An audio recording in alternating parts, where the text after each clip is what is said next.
মই আপোনালোকক আমাৰ CID police station case number 18/2025 সেই কেছৰ তদন্তৰ অগ্ৰগতিৰ বিষয়ে অলপ অৱগত কৰিব বিচাৰিছোঁ। কেছটোৰ তদন্ত প্ৰায় আমি চূড়ান্ত পৰ্যায়তো আহি পাইছোঁ। আমি অহা 12 ডিচেম্বৰত কেছটোৰ চাৰ্জশ্বিট আদালতৰ সন্মুখত দাখিল কৰিম। 12 ডিচেম্বৰ অহা 12 ডিচেম্বৰত আমি কেছটো চাৰ্জশ্বিট দাখিল কৰিম। সেইখিনি মই আপোনাক লোকক জনাবলৈ আজি আহ্বান কৰিছিলোঁ। হ'ব।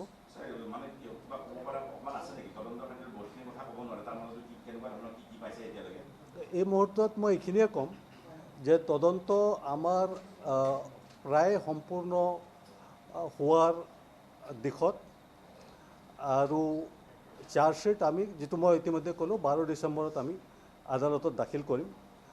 বাকী সবিশেষ আমি আদালতত যেতিয়া চাৰ্জশ্বিট দিম তাত গোটেইখিনি তথ্য থাকিব। আপোনালোকে জানে যে আমি 7জন মানুহক এৰেষ্ট কৰিছিলোঁ আৰু সাক্ষী হিচাপে আমি এতিয়ালৈকে 300ৰো অধিক মানুহৰ সাক্ষ্য গ্ৰহণ কৰিছোঁ। চাৰ্জশ্বিট বৰ্তমান এখনেই দিয়া হ'ব। 18/2025 কেছটোত চাৰ্জশ্বিট দাখিল কৰা হ'ব। সেইটো তদন্ত এতিয়া চলি আছে, সেইটো যথাসময়ত আপোনালোকক চাৰ্জশ্বিট কিমান পৃষ্ঠা হ'ব কি কথা এইটো সময়মতে আপোনালোকে গম পাব।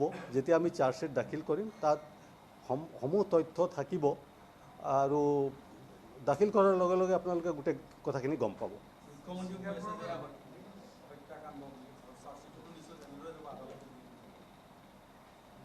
যেতিয়া আমি আপোনালোকে কেইদিনমান অপেক্ষা কৰক, চাৰ্জশ্বিট যেতিয়া আমি দাখিল কৰিম তাত গোটেই সকলো বস্তু থাকিব।